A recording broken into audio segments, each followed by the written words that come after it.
Hello students, today we are going to do democracy, that is from Grassroots Democracy Governance. I have subdivided the videos in 3 parts. This is the third part. Please go through the previous 2 videos. Okay. APJ Abdul Kalam, born in a humble family in Rameshwaram, Tamil Nadu in 1931, Dr. APJ Abdul Kalam was a renowned scientist nicknamed the Missile Man of India for his crucial role in the development of India's space program, missile program and nuclear capabilities.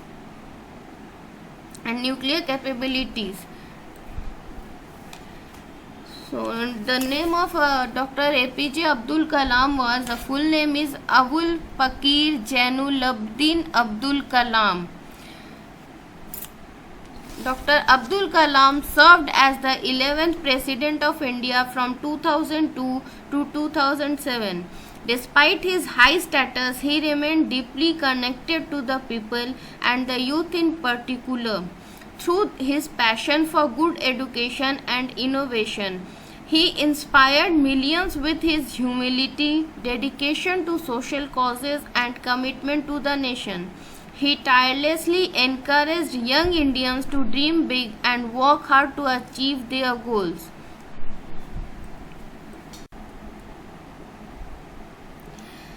Dr. Kalam joined as a scientist in the Aeronautical Development Establishment in DRDO after graduation. His career started with him designing a small hovercraft. However, he was not convinced by his choice of a job at the DRDO. Kalam was then transferred to ISRO, where he was the project director of India's first satellite vehicle launch. The satellite vehicle deployed the Rohini satellite successfully in near Earth orbit in July 1980. He directed 2 projects like Project Devil and Project Valiant, which aimed at developing ballistic missiles. He was also a scientific advisor of the Defense Minister and served at the same post for the 5 years. He played an immense role in the country's nuclear weapons tests and the nuclear power solidified. He was not only a great political leader, but also he was a good teacher and a writer. Some of his motivational books are like India 2010, Touched of Minds, Mission India, The Luminous Sparks, Wings of Fire and Moving Thoughts. He has received many prestigious awards, that is Padma Bhushan Award, Bharat Ratna, Indira Gandhi Award, Veer Savarkar Award, Von Braun Award by National Space Society. Now students, let's move forward. That is democracy. You may have noticed that we earlier mentioned representatives of the people. This is one of the foundation stones of the system of governance adopted by most countries of the world, democracy. The word democracy comes from 2 Greek words, demos meaning people and Kratos meaning rule or power. So democracy literally means the rule of the people. So democracy is a form of government in which people have a voice in the exercise of power, typically through elected representatives. In simple words, it means a rule by the common people. It is a form of government in which people elect their own representatives. People are the supreme power here. Nobody or institution is above them. The government is answerable to the people and only the people can change it through constitutional provisions. It is the people who give the government the power to make decisions and enforce laws. They do this through elections in which electors vote for a government from a range of political parties. People vote for political persons or candidates and elect them. These elected persons form the government by this system. The government is directly responsible to the people. It has to explain its action and defend its decisions to the people. Equality is the central theme or soul of a democracy. It is the precondition which ensures justice to all the people of a society or country. Here, equality means social, economic, and political equality among citizens. All citizens are equal before the law. They will be protected equally. They will be protected equally by the laws of the land. The state shall not discriminate between people of the basis of place or birth, religion, caste, creed, race, or wealth. So when did democracy originated? The origin of the democracy can be traced back to ancient Greece. The word democracy is of Greek origin.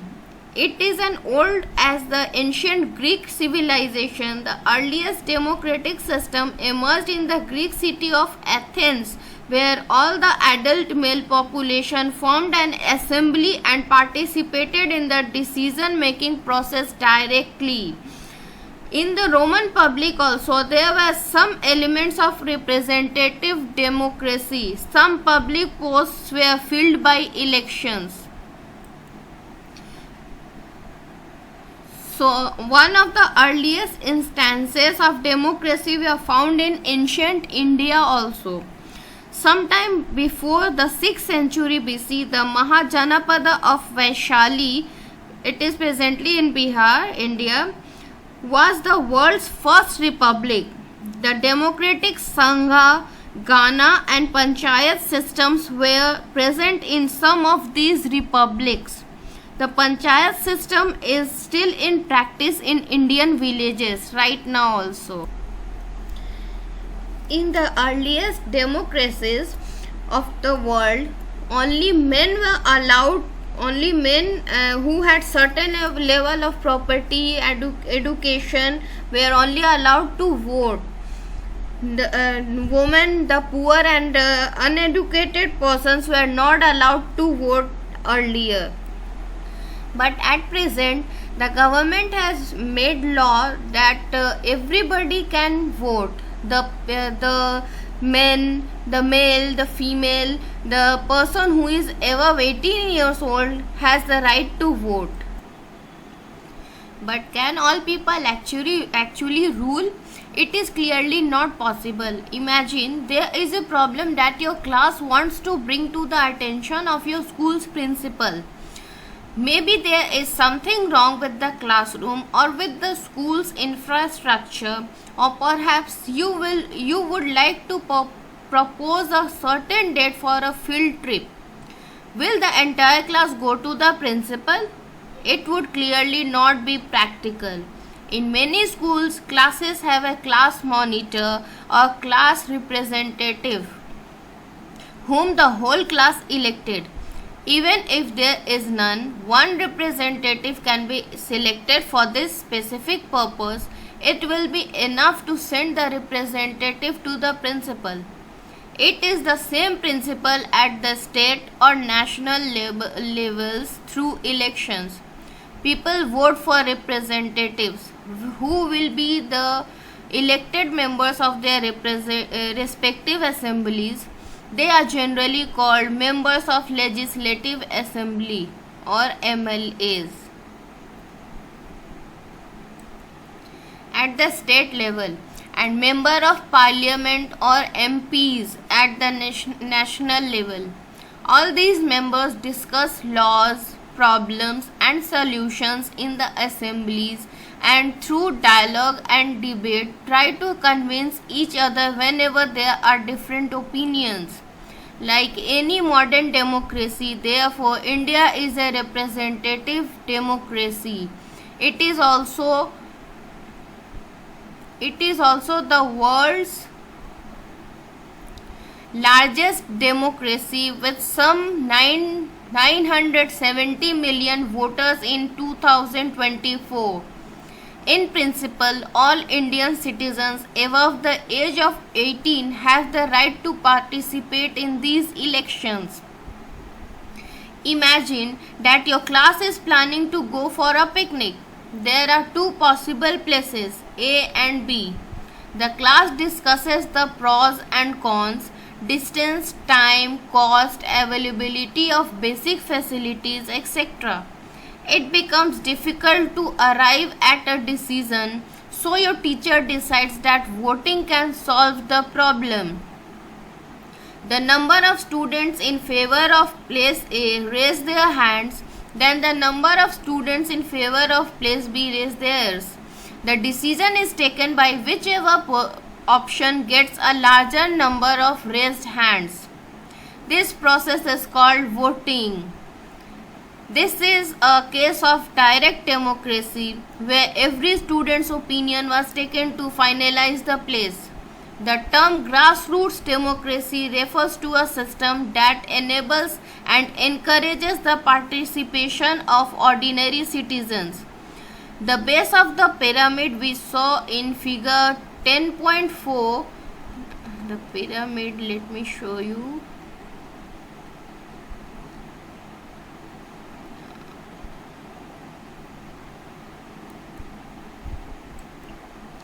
So this is the pyramid which we are talking now. Central government, which is at national level, state government, which is at the state level, local government is at town or village level, local. Okay. In such a system, the citizens can have a say in decisions which affect them. We will study more features of Indian democracy in the next two chapters and also in later grades.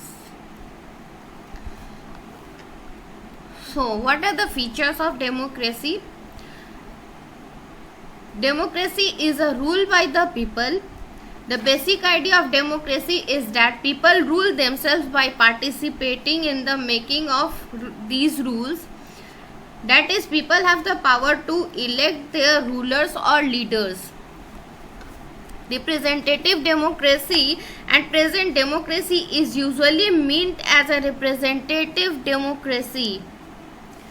This is because people do not participate directly in the government but choose their representatives through an election process. These representatives sitting together make decisions for the entire population of the country.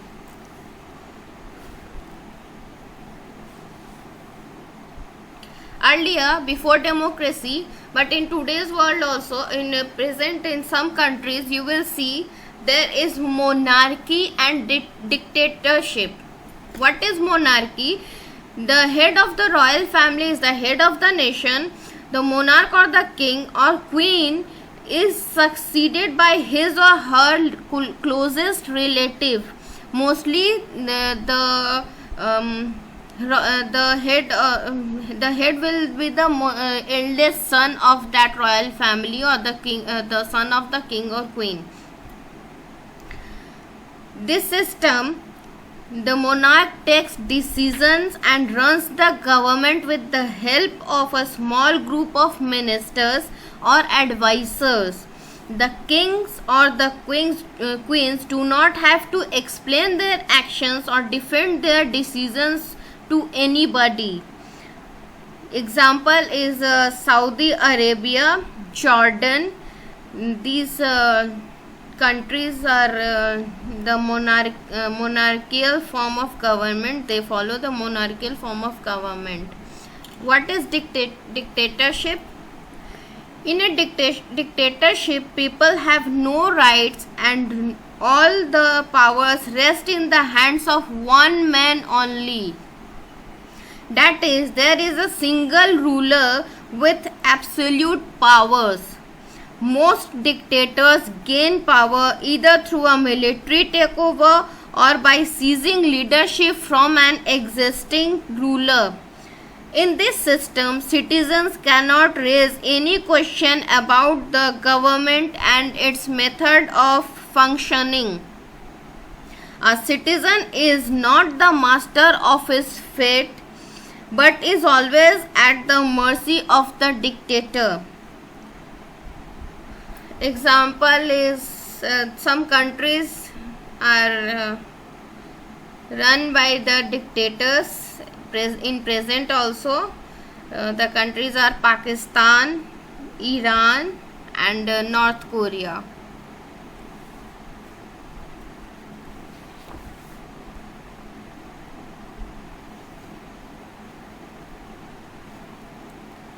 So students, I have covered the democracy part.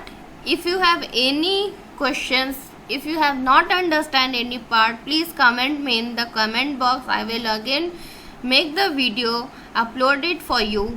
Okay, thank you. People participate in the decision making process in a democracy.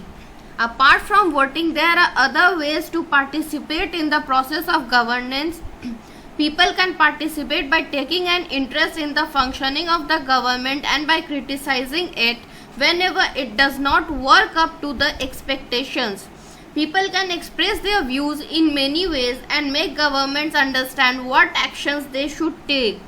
These ways may be dharnas, rallies, protest, marches, signature campaigns, strikes, etc. People also make use of media to voice their grievances. Newspapers, magazines, TV, radio, computers, etc. play an important role in discussing government issues and responsibilities. They provide information of national and international level as well as the means whereby people can exchange their views. In this way, they are also helpful in creating public opinion. Opinion is also formed by reading the viewpoints of distinguished people who write columns in newspapers or magazines. So, by public opinion, people can strongly express their desires and grievances. All sections of the people are actually not able to participate in the decision making process of the government because most of them are illiterate, ignorant and unorganized. Women, Dalits, Adivasi and minority communities should participate in this process by organizing themselves into the social movements that keep vigil on the government and its functioning. If the people of country are alert and interested in the functioning of the government, the democracy in that country will be stronger. Alert and vigilant citizens can improve the quality of democracy. A democratic government is elected for a fixed period. In India, this period is of 5 years. If the government wants to continue to be in power, then its members have to be re-elected by the people again. Conflicts generally arise when people of different regions, religions, languages, castes, culture, genders and economic backgrounds do not value each other. That is when some of them feel they are being discriminated against.